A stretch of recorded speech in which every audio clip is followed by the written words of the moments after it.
Oh, both of them are. Yeah. But she just jumped off. So welcome to Story to Satori, and I have a beautiful guest from Florida. She is a shuffle dancer. She shuffles between computational math tutoring and shuffle dancing. So she's doing a lot of things. She's a young person who, in fact, has so much of wisdom and so much we can learn from her. Welcome to the show, Erika. I'm so glad to have you. Hi, thank you so much for having me. Yeah.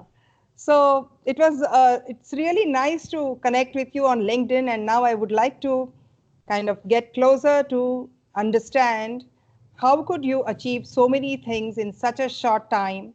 You have learned shuffle dancing, you teach it to others. You did your bachelor in science, you did your STEM, in fact, and you're still learning computational mathematics. I need to refer to my notes to tell what all she does, and you Applied. have actually applied and computational maths, and you have this uh, podcast that you plan to do beyond the shuffle. So can you tell, how do you have all so many such variety of things, and where did this journey begin? How did this journey begin? Yes. So this journey began the moment I realized that all the stories I told myself in the past about not being able to do anything that I wanted, not being able to be good enough at the stuff that I wanted, this whole years up until the age that I was 19 or 20, that I realized that, I did have a lot more of potential and I did have a lot more of control over my life. So the Mm, moment that I realized that I could actually start doing things that I set my mind to, I started taking action every day. And now mm, I wake up and I'm just excited to start the day because I feel that there's so much that I want to do. And so I'm motivated to go ahead and start learning new things. I love challenges. So whenever I can go ahead and start learning something new, I go and do it. So I just take the mentality that, whatever I set my mind to, I can go ahead and do. And so, what I'm mostly focused on is being able to do that, but also leave an impact on the world as well as teach people that they can do it themselves. wow. And all this at such a young age, when usually, you yourself also have read in some of your articles that you were a queen of laziness. And then, so how did you make this shift happen in your mind? Because you have a dreams on one side, you have desires, and on other side, the mindset is that things should happen by themselves. And most of us, are in that situation where we keep dreaming, we keep visualizing, and we keep asking the universe, but then we miss out on that steps, we miss out on having that right mindset. So what made you to propel into that direction? What gave you that nudge and in the thrust to do things? It was kind of a combination of just a lot of years of my life just suffering in the fact that I didn't think I could do anything, and then just finally realizing that, I can continue the same story of being lazy and trying but never being able to finish something, or just being told I was a loss of potential. And then I realized I could continue drowning in that story or just start taking small steps.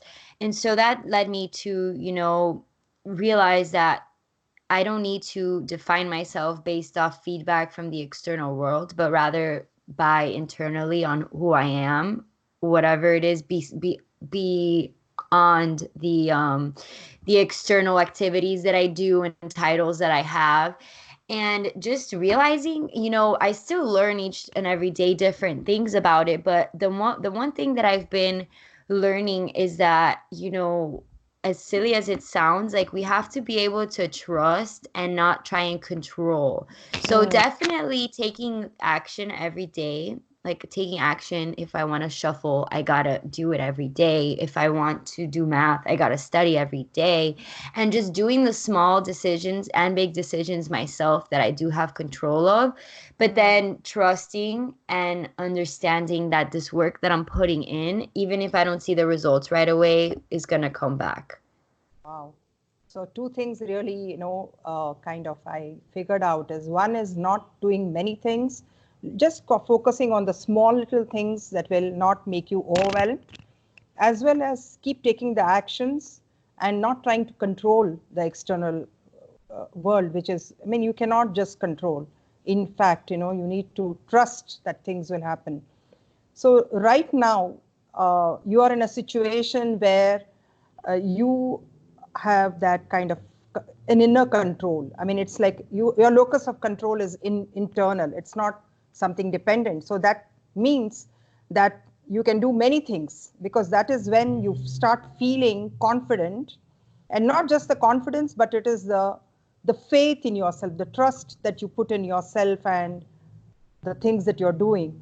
So what is it that you would like to do? What is your vision for the future? What do you want to do?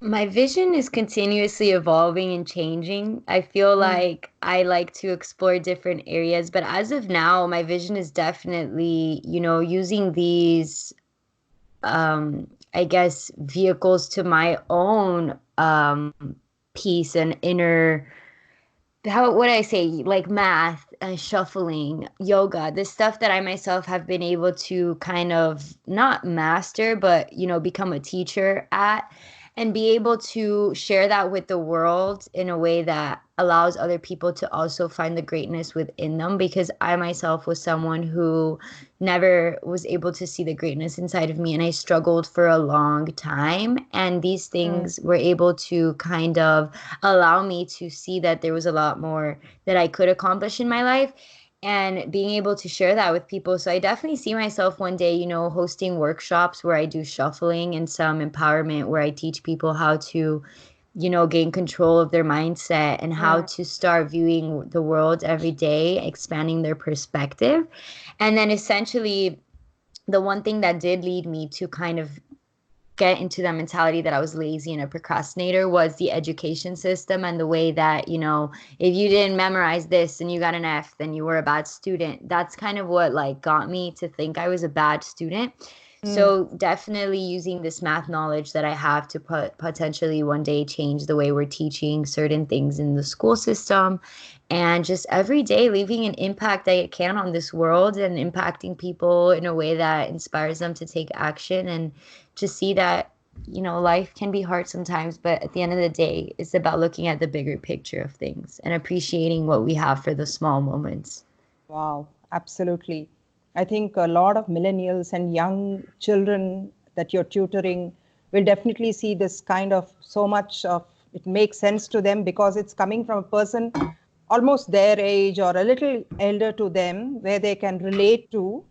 And when a person who has actually been there, done it, who has gone through that tough situation of dealing with her own mindset, and then having really figured out how you can do and learn such a tough subject like maths, and then you just didn't stop there, but then you are also into many other things. You did a little bit of marketing, I believe, and then there's some social media, affiliate marketing, as well as this dancing, as you said, and that creates a lot of shift in the mindset of your students. So do you inculcate a little bit of this dancing into your teaching math as well?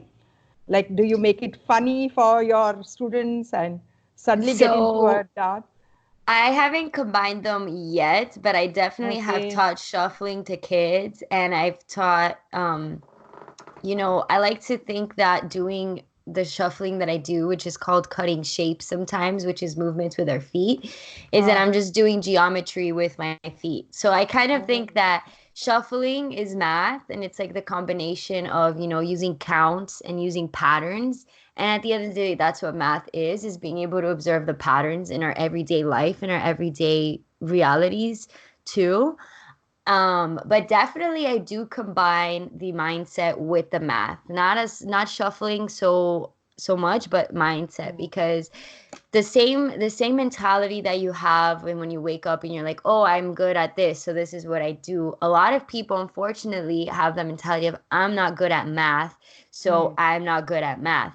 And then I noticed that they doubt themselves. Like my student will have the right answer, but just because she thinks she's not good at math, she's like, I don't have the right answer. And I look at the paper and I'm like, you have the right answer. So the whole mindset principles apply to absolutely everything. And math is the place where it's most obvious. Wow. I think you rightly said that. A lot of people have this great block when they talk about maths. They really have this mindset of fear when you talk about maths to them.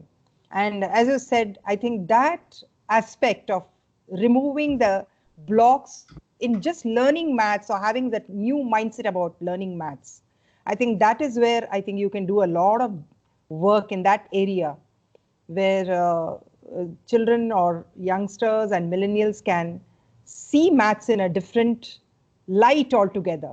And the patterns that you talked about when you're dancing, you have the geometrical patterns, and then you have the geometrical patterns in maths and the patterns in the mindset. There is some kind of a synergy or I'm seeing. Uh, Exactly. Yes. And it's not that I'm, obvious to people. People are yes, like math, dancing, yes, mindset. But in the end, it's like, it's a yeah, challenge. So when people say they're not yes. good at math, it's because it's hard and it's a challenge, and people get scared when something is hard. And it's the same mindset to life. Like when you're Mm. facing a hard problem, you're like, oh my gosh, it's the end of the world. But it's just working through the problem. Yes, I think a person who wants to find solutions about removing the fear in their mindset, they can use this shuffle dancing and then learning maths as a tool to actually unblock their uh, get unstuck and remove the blocks in maths. Yeah, Sorry, in the 100%. mindset. I mean, Yeah. it's like we have these blocks about our own potential, about our capabilities, and we relate to certain areas of our lives. And maths becomes one area most of the people are little keep away from that subject as youngsters when they are young, especially. And even dancing, a lot of people are shy to move their bodies because they have this kind of a concept that I mean I can't dance, even if they can do some bathroom dancing. I mean, I have heard of bathroom singing, but then I've coined this new word, bathroom dancing. I never heard of that one. I love it. I just got it. So maybe you can dance in private, but in public, people shy away from dancing because it's all about the body, and then giving away all the whatever is holding back and letting go of that. So probably when you do these three things together, there is a lot of output and outcome by way of feeling free and feeling kind of released from those mindset problems. Uh, Yes. yeah. So can we True. have, I know, I think you're sitting in your bedroom, but then can we have a little demo for our viewers? Of A dancing? little bit of your dancing. Ah! If you don't I mind. don't know And how I would get it to see my yeah, feet. yes. I mean, if it is just a kind of a jig and yeah, Oh, are you our gonna viewers show would them? love to see you. Okay, maybe I don't know how I can show you my feet. Yeah. Maybe if I turn my Yeah, you can just turn your laptop or whatever it is should that I you're play a using. song? Yes, yes, please. Oh my goodness. Okay, ready? I'm gonna take these off because I can't. Yes, of course. And we want our viewers to see that anything can be done. Can you see?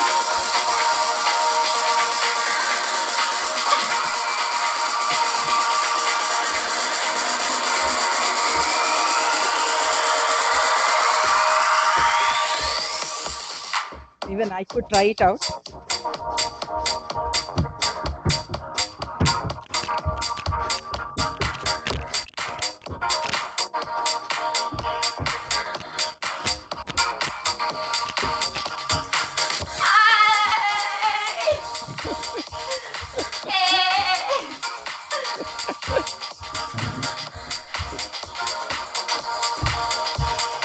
Woo! Woo! I love that you got up and danced with me. Thank That was you. awesome. Thank you. Thank you so much. And actually, even I joined you. That I'm was sure amazing. This is the best podcast interview I've ever done. because I love dancing, Erika. I love dancing a lot, but I haven't learned. And I would like to tell my viewers that Erika has learned this through watching YouTubes. And you can do that by following her on her YouTube and her. Yes. Yeah, can you just share your social media? Where do they come and how do they follow you on your podcast as well? Okay, yes. So we're going to be talking more about this on my podcast, Beyond the Shuffle. So Yes. it will be on Apple Podcasts, on Spotify. Woo, I'm so out of breath. And then you can find me on Instagram at Okay. Erika Gutierrez with 3 R's in Gutierrez. On LinkedIn, Yeah. Erika Gutierrez.